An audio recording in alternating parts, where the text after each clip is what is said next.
Hey, welcome back to 2DG. 2. We have a Let's Talk. Interesting. We tend to do that.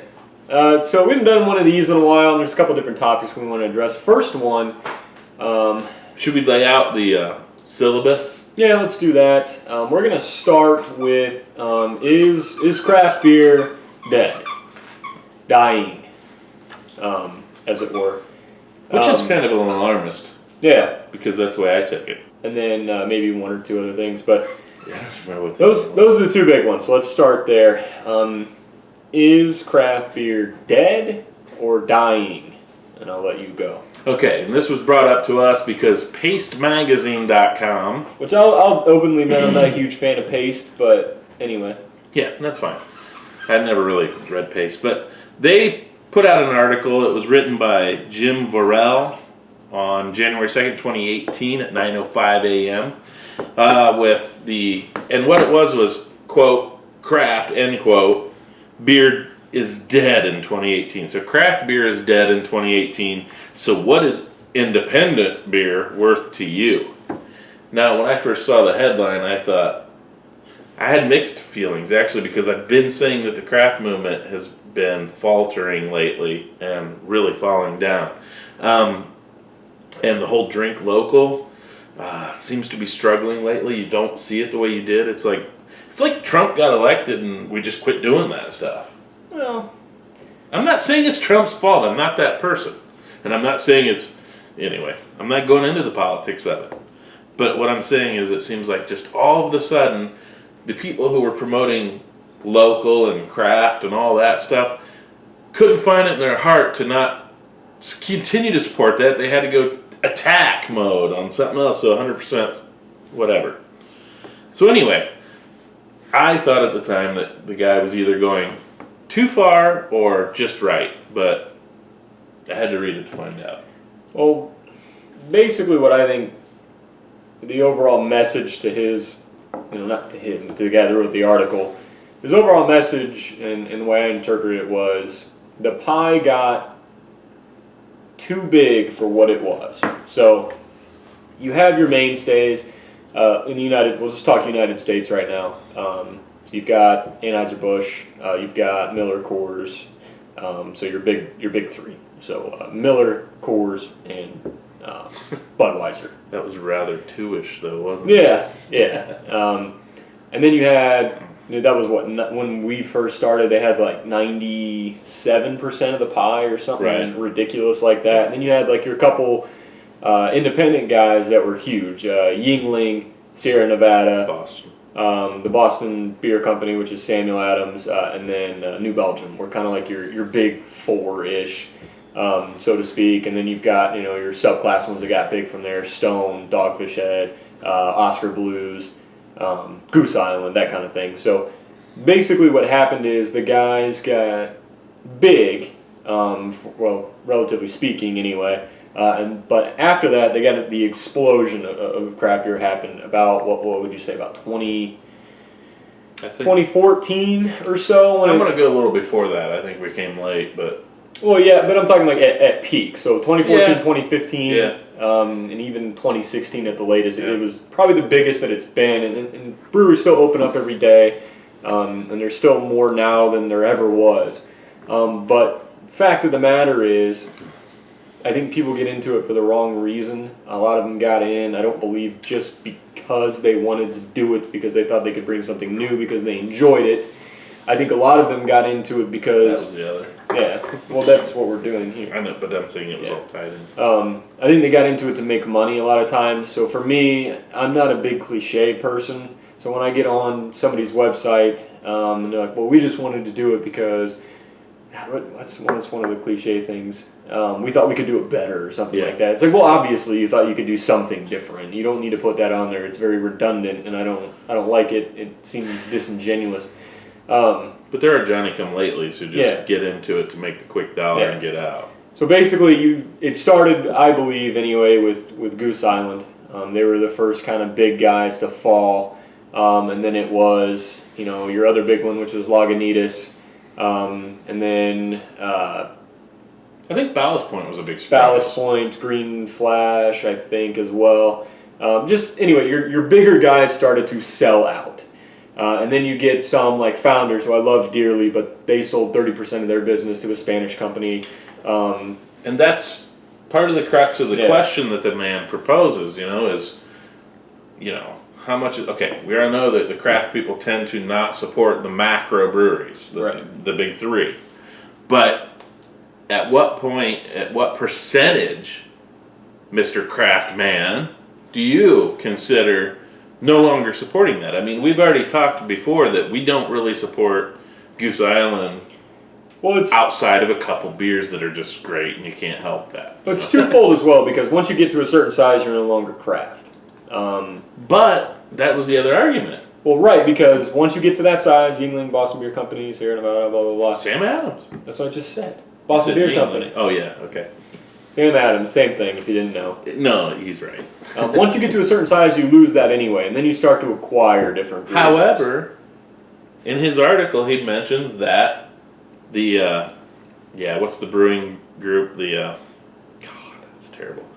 Brewers Association then reclassified it to keep them in there, to make room for them. Said, well, it's not here now it's here. So Sam's still in there, and Boston Beer Company, sorry. So the cool part is the piece of the pie has grown ever since the boom happened. So I believe that the big three now are less than 90% of the overall sales for beer, at least in the United States, which is awesome. That's huge, because the beer market is huge. Now the bad part is they're starting to eat each other.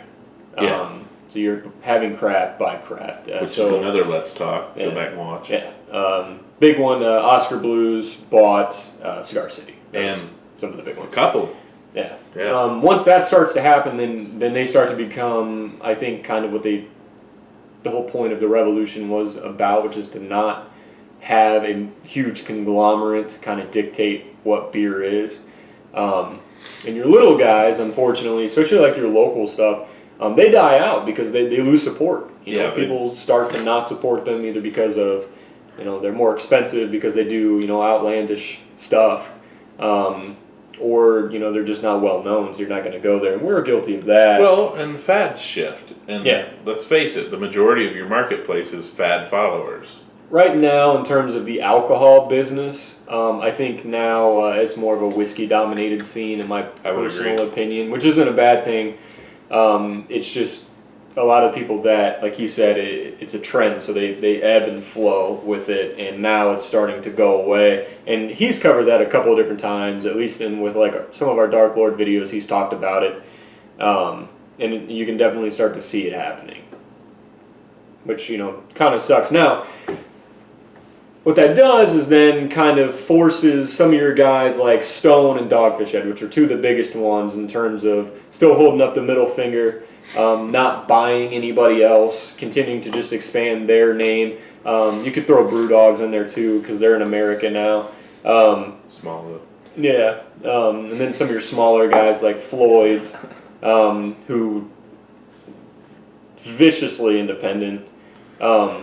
They came out with a new way to establish the fact that they are not owned by anyone other than themselves. You saw it a little bit when we did the Hop Slam. We're going to go ahead and show you that logo here. Now what it is, it's on this one it's a white bottle that's sideways. I've also seen the bottle that's going to be upside down as well. Name on that? Name on it? Independent Craft by Brewers Association. Certified independent craft. What that means is they are not owned and operated by any outside entity. They are, and I forget what the percentage is, independent in terms of no outside shareholders or anything like that. And they actually have to, I believe, pay to use that logo. I think they just have to be certified by Brewers Association. Kind of like being... Kind of show the books. And like certified organic, if you want to kind of compare it to the seals. But this just shows the consumer that what they are buying is indeed not going towards a major corporation, which a lot of us choose craft beer only for not only for taste and that kind of thing, but also to support the American dream type of thing. This is a way to help you do that. And as most of you probably know, is if you're here, you're watching, craft beer, that a lot of your friends who try to get in on the fad, and they're like, hey man, I had a Blue Moon this weekend, and you just laugh that it was, or a Stella Artois, no offense, Derek, that, it's not craft, it never has been, it never will be. Stella is probably one of those victims that is just because it's imported by AB InBev, which we got to review that. I don't know if I've even had a Stella, but... Or, kind of like you're saying, your faux brands. And this isn't people's fault because they're not advertised how they should be. To me, it's false advertisement, but whatever. And it even is so on like the bottle or the can or whatever they package it in. So Blue Moon will say it's by the Blue Moon Brewing Company, but then it'll say Golden, Colorado. Well, okay, cool, they're owned by Coors. They've never been independent, ever. Blue Moon, I thought, was AB InBev, and I thought it was out West Coast. No. You sure? Yeah. Wow. They are owned by Miller Coors more so. But anyway, they've never been independent. Same with Shock Top, because I know you see those commercials. Generally more towards football season. I haven't had a Shock Top in a long time. Which was kind of, so like when I was 20 and I was waiting to, be 21 and drink legally, Shock Top I think was one of the first ones that I went to that wasn't, one of your main, shitty. Yeah. Because I think one of them was like the honey, what was it? Like honey apple thing or something weird. I don't know. They have like that orange with the mohawk with, different, sunglasses and things like that. But again, never been independent, never been anything other than a Budweiser owned brand. Lightning Kugel, to my knowledge, I don't know if they were ever independent, and if they were bought out very, very early. Yeah. So it's just one of those things that you're proud of them for trying, but at the same point in time, they don't know because it's a lying marketing thing, and it sucks. It does. But anyway, the whole point of this article, wasn't even an argument, but the article was, is craft dead? How do you define craft anymore? And is that important to you? And then, how do you define, because, Brewers Association, they know that craft's becoming so fuzzy now that it's hard, so that's why they went to the independent label. And how do you define that independence? They're saying, well, hey, look, we'll give it to Three Floyds because we know they're independent. I mean, there's no question. But what about some great breweries, like Founders? What do you do with Founders where, was it 30%, did you 30%. say? 30% is owned by someone else, something else. What do you do with that? Well, it's kind of a gray area, too. Where do you draw the line? Because Dogfish Head took a 30%, not buyout, but loan, that they will, obviously, they're going to buy back because of, rapid expansion.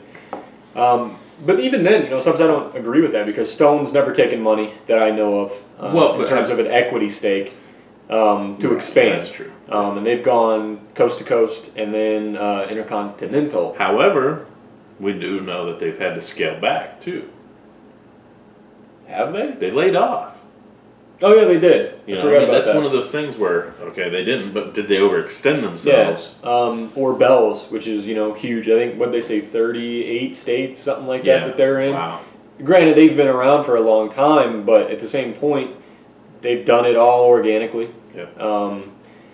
Even Yingling, they've never taken outside money that I know of, at least for an equity stake. So growing is not an excuse, whether it be Founders, whether it be Heineken, Lagunitas. Originally took a 50% buyout to expand, I believe, out of the country when they didn't really need to even do that, in my opinion. But I don't know the books. That kind of thing, or, some of your bigger ones on the West Coast, like we already, talked about with Ballast Point, who is, huge. And kind of the weird thing is, too, when they buy out, they're literally in, from my point of view, Indiana from California in a matter of weeks after the buyout's announced. Yeah, so it's insane. Interesting thing, though, on that is Ballast Point sells out to who? Pacifico or whatever? Pacifico. Which is parent to, Modelo and some of those. But Corona. and Corona, I think, yes. And who's the importer of all those? AB and InBev. So even though you're going, well, yeah, but it's this, not really. You got to follow the chain. So, and I also have issues with, look, if a company needs to borrow money, somebody's making profit off of that lending. So where do you draw the line? Is it okay that some mega corporation bank is making that percentage of profit? Or if an investment group's making that profit, they're getting the money, they're going, here, we'll loan it to you with these terms. Like Dogfish, like you said, they didn't sell out. They took a loan, and that's their equity. We'll offer up this 17% of the company as our collateral. Yeah. If it's a collateral thing, I don't have a problem with it because you're going to buy it back. You just, obviously, you guys know how collateral works. But you're not giving them a permanent stake. They don't get to decide what you're going to do and things like that. Whereas Founders, I don't think I know they sold out the percentage, but I don't think that company has been anything hands-on at all. They don't even distribute their own product in this country. Which is kind of and that's why I justify Founders, is like, yes, they sold their business to grow bigger, 30% of it, but they still do whatever they want. Their barrel aging program's gone off the hook. Yeah. Whereas, like obviously Goose Island, 100% bought, and they were bought in chunks. Lagunitas was bought in 2 chunks, 2 50% portions. I don't know. It just seems to me like a cop-out. So the main question is, what's it worth to you? Generally, you're going to pay more money for a certified independent beer, whether it be a smaller guy like Three Floyds or a bigger guy like Stone, Dogfish Head, New Belgium, whoever. Boston beer. So the question is it worth it to you to have that seal? To me, yes, absolutely it is. Am I going to not buy beer that doesn't have that seal? I'm not. And maybe I'm part of the problem. Well, let's be frank. I cannot say that I expect Three Floyds to go for that seal. I think they're going to. They're just one of those that kind of just goes, F you, we're going to do what we do. Actually, I think they do have that seal. I have not seen it. I think they do. I think I've seen a 6-pack with it on. I don't know if maybe that was printed before as far as the label goes. But that's my point, is I'm not going to. I want to support the seal as much as possible, but I'm not going to limit my buying to that seal. Yeah. There's just certain things that I'm going to buy because I want. If the seal's not there, I'm going to buy it anyway. And that's kind of where it comes in, and where it says craft beer is dead, because I think a lot of people are like us. They're not just going to look for a beer because it's got that logo on it. Which is, truthfully, if you want to keep the industry as healthy as possible, that's what people would do. I'm not going to do that, though. There's too much stuff that I like that doesn't adhere to that or can't. Hey, that's key. Is the key point of the article is, where do you draw the line? We know where we used to draw the line, and we know where Brewers Association wants us to draw the line. But where do you draw the line? What's it worth to you? And we're here to say that it's important to us, but it's not the end-all, be-all. And I think that's that way with everything. I like to support local, food-wise even. Yeah. Now, especially for you, he's a recent vegan, so to support local, that's kind of hard to do in Northeast Indiana in the middle of winter. So, you're going to support local whenever you can, but not always, you have to make your own concessions. Well, that, and especially if you have a stale beer scene, which in our area we did for a number of years, because it just wasn't something that had to happen. But when it did happen, I think a lot of good came from it, and it's much easier now to support local stuff. But just trying to give you a heads up, it's been a little bit since we've done one of these. We're still going to do I think, most of the shit that we talked about doing. No complete transparency. It's just because we want to do it and we don't make any money. We don't even have a fucking Patreon, so even if you want to send us money, don't. Because we don't. We've had offers of beer exchanges, and we've never even taken that up because that's a lot of it's due to laziness. Part of it's I was brought up not to hold your hand out for something. You go it's earn not it. Holding your hand out. I have a hard time doing that. I don't. If you want to trade, contact me. I'll trade. I don't give a shit. But no, seriously. Just something we wanted to, if you hadn't noticed, if you're new, you don't follow it as closely as we do on, one front or the other, just give you a heads up, know what's, going on. And none of this has anything thing to do with why we're not going to Three Floyd's Dark Lord Day this year. That should happen a while ago. We're not fading off with the trends. We're not Yeah. just not making content. We want to do something else that's exciting. Don't know what yet. Anyway, we'll let you go if you're still here. It's be surprised, but Watching anyway. parts, I don't care. It's not like it's anything off our day. 2DG. See you, man.